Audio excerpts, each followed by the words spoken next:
Welcome to the Order of the Lily and the Eagle podcast. In this session, I'm going to look at what is similar and different within us as human beings. And in the Order of the Lily and the Eagle, we focus on our dissimilarities, our uniqueness, but of course we do have things that are the same between us. So we can have the distinction, explain it quite easily, that we all have a body, we all have an emotional psyche or emotional soul, and we all have a thinking mind or a spirit. So that's the law of similarity, because we all have those things, at least those three things. So what we can say is what we think, we can think, but what we actually think is different from each person, one to the other. What we feel emotionally will be different one from the other. Even our senses will give us a different thing.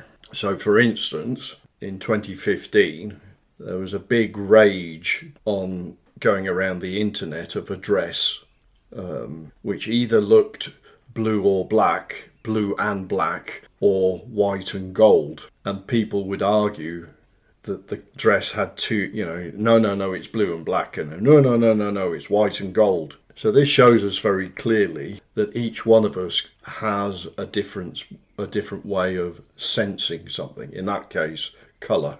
Actually, I spent a while doing an experiment trying to change my perception of this dress from the two different ones, from blue and black to white and gold. And I managed it. It did take a long time, but my natural tendency was to see white and gold. But I could get blue and black as well. So that was an interesting exercise. Anyway. So we all can think, but we all think differently because of our dissimilarity. That's the difference between the law of similarity and the law of dissimilarity. And it's the same for feeling. We all feel, but we'll all feel differently. Correct. Yeah. So, and also if you look at medicine, doctors will give you an aspirin or this drug or that drug because they know that it will have a more or less same effect in everybody. So this is the law of similarity being applied to medicine. And we find it everywhere. People are treated the same, whereas in fact maybe they shouldn't be. So we have these two laws. And because people can be treated the same, so for instance at school, we end up with the same syllabus for every child, and they end up forcing the child to be thinking the same, feeling the same, even acting physically the same. And this is where we make the transition from the law of similarity to the law of conformity, where things are obliged. The person is obliged to act in a particular way, to think a particular way, to feel in a particular way. And this is when a natural law that's out there becomes a negative one. Let's call it negative. We could say it's evil, but no, it's just negative. I don't think people think about it. I'm going to make everybody the same. But it is a tendency, even in politics. You'll see that, you've got to all say the same thing.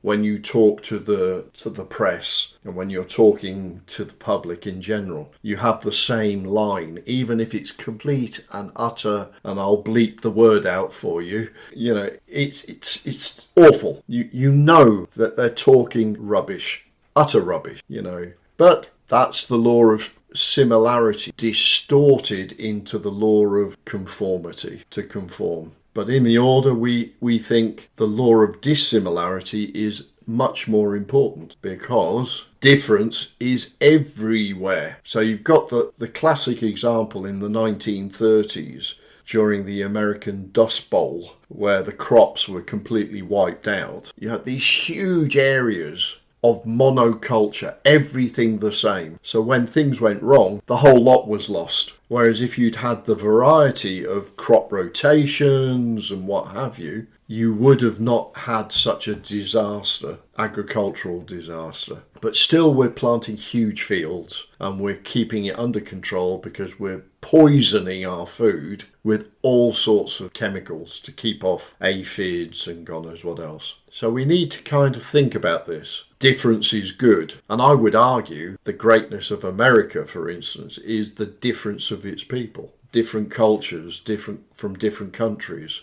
But there is a trend at the moment to say, no.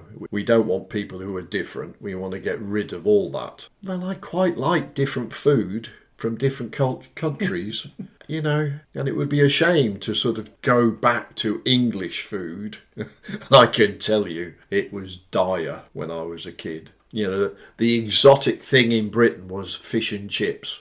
Ooh, lovely. And that was it, you know. And then, have a bit of mustard. That was the extent of British food when I was a kid. A banana was still being rationed when I was a kid. So my mother used to make me a banana sandwich. Ooh. But now I can get Iranian, I can get Colombian, I can get Chinese, you name it. So difference is good, in my opinion. And I know that if you plant your garden with that in mind, your garden will be beautiful because everything will start working one with the other. Can you imagine if all the cells of your body were the same? You would be just a gelatinous mess sitting in a chair. Yeah, well, okay, I'm a bit overweight, but I haven't quite got there yet to being a gelatinous mess. But difference is important. So as far as the order is concerned, difference is a good thing, not a bad thing. And more than that, there's a very, very good reason that dissimilarity exists. I don't know what it is, but it must exist for a very good reason. And there we are. We've now covered similarity, dissimilarity, and conformity. Well, just a bit. Have yourself a good day.